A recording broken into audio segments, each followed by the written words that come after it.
How can somebody being born, raised, competed, and having a passport as a woman cannot be considered a woman? We have no proof besides a piece of paper or document that they are female. Every person has the right to practice sport without discrimination. All athletes participating in the boxing tournament of the Olympic Games Paris 2024 comply with the competition's eligibility rules and entry regulations. They're defining what a woman is now. It's crazy. It's absurd.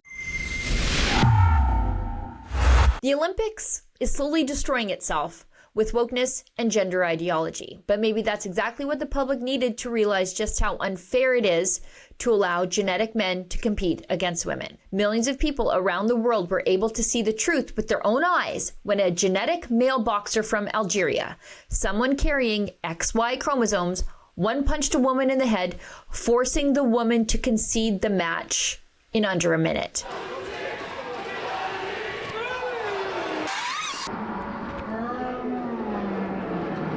Solid straight for Rini, abandoned the bout.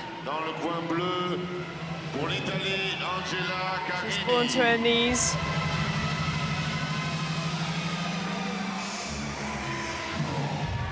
But that Algerian genetic male, Imane Khalif, is not the only genetic male competing against women. There's another boxer. Taiwanese boxer Lin Yuting is also genetically male, presenting as female. Now, according to the head of the International Boxing Association, both boxers failed a separate and recognized test of their biological sex. So what will become of the Olympics? Is it destroying itself? Should the head of the International Olympic Committee, Thomas Bach, resign for his role in this farce and really a cheating scandal? How can somebody being born, raised, competed, and having a passport as a woman cannot be considered a woman? Or will this sex cheating scandal be the bad thing that changes the Olympics for the good going forward? Athletes have been suspended for speaking out against the unfair genetic advantage men have when competing against women. Team Canada powerlifter April Hutchinson was initially suspended for 2 years by her powerlifting association for speaking out against the unfairness of a man named Ann Andres participating against women in powerlifting. April was subjected to threats and vitriol from Andres for months. Outspoken proponent of sex-based rights and fairness in sport, and my friend April Hutchinson joins me now to discuss the problems with male boxers punching female boxers in the head. Well, I think there's only really, two options. Like I put out yesterday on X. A lot of us have been saying that.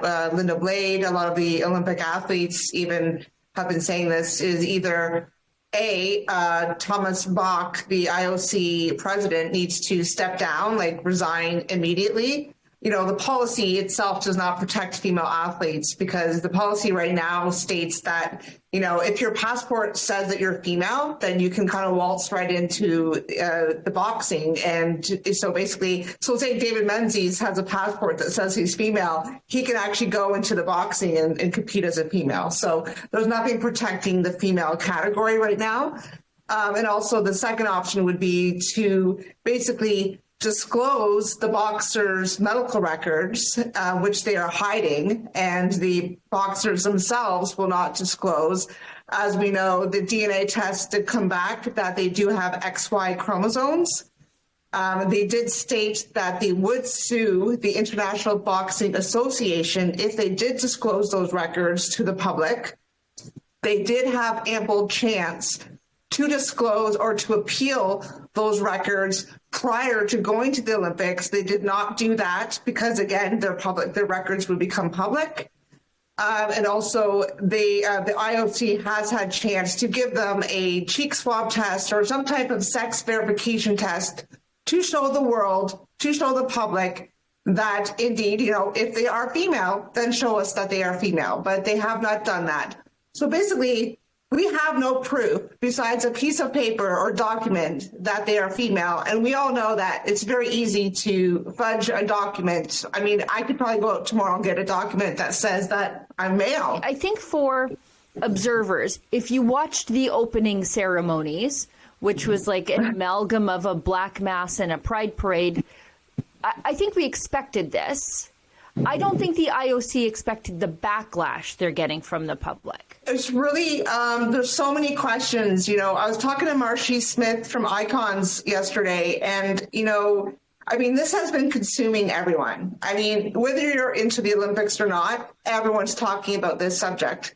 So even though this is horrible, I mean, it's horrible in a way that this is drawing attention away from the real athletes. You know, it's really sad because there's some talented, God-given like athletes out there that deserve the attention. But at the same time, we're also very happy that this is happening in a way, even though it sucks. And I mean, it's horrible, but it all did start with the opening ceremonies and now with the boxing. It's almost like, you know, it's opened the eyes of so many people that weren't even seeing what was happening, right, with this gender ideology and this wokeness and just everything that's been happening in the world. You know, definitely, I mean, the IOC is very well known to be corrupt. I mean, they have been taking bribes for decades now. Definitely money involved. You know, the good news is I have been talking to different federations, and I'm not going to say who, but one president of a federation of a strength sport specifically did say to me, April, this makes me want to make my policy even stronger because I do not want men getting through to the female category. So there is a positive. You know, when a boxing match between a biological man and a woman lasts all of 45 seconds, it's hard to argue that there is no biological advantage for men, no matter where you fall down on the issue, on the social issue.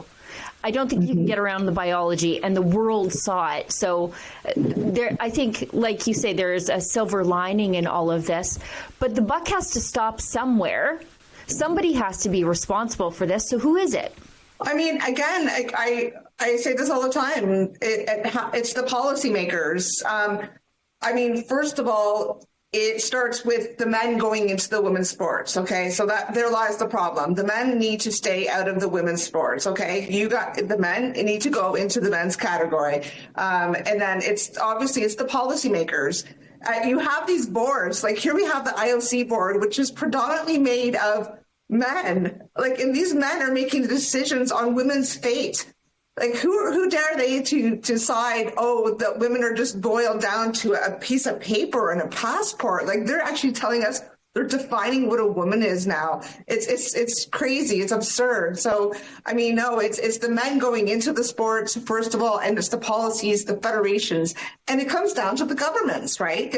We need, like, for example, we have Bill C-16 here in Canada that's allowing men to go into our sports. It's allowing men to go into our locker rooms, into our bathrooms. And if we speak up about it, we're the ones that get punished, Sheila. So, I mean, there's a whole bunch of different faucets here that need to be changed. I just want to ask you one thing, and this is something that the other side of this debate has been pointing out, that it is quite possible, and I will even concede that maybe it is true, that these two boxers who are indeed biologically male are suffering some sort of debilitating birth defect. For me, that very well may be true, but life isn't fair, and that doesn't mean you get to punch a woman in the head at the Olympics as a spectator sport.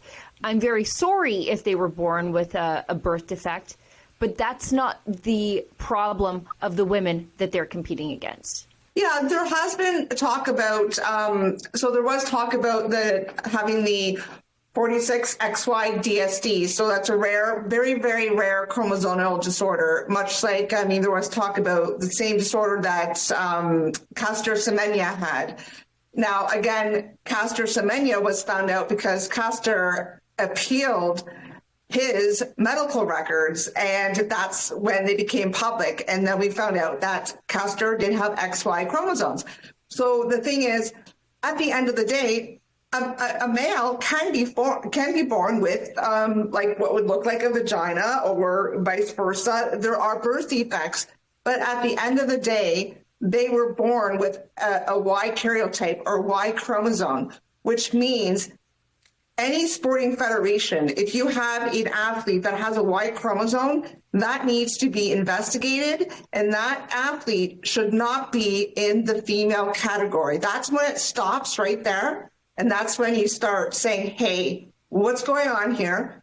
This should not be allowed, and especially maybe do another cheek swab test, but it should not be allowed, especially in a combat sport, especially like rugby. Birth defects on the outward looking wise, that should have no bearing. Like a defect on the outside, it has no bearing. It goes down to your DNA and your chromosomes. April, how do people support your advocacy? Because you've really paid a high price for speaking out. You continue to speak out. You won't be silenced, and right now you are suspended from your sport, but that's not forever. So how do people get behind April Hutchinson as she gets behind women and girls and fairness in sport? Yeah, so the best way that anyone can support me is just to go to my website. It's www.aprilhutchinson.com. And there you can basically, you can make a donation to support my advocacy, because all of these things that I do, I talk about this all the time. Like, Sheila, I have a full-time job, but I actually have to pay like a PR team to do all my stuff, because I can't do all this stuff when I'm working, right? I have a merchandise line where people can buy a Keep Female Sports Female t-shirt or a tank top or a mug.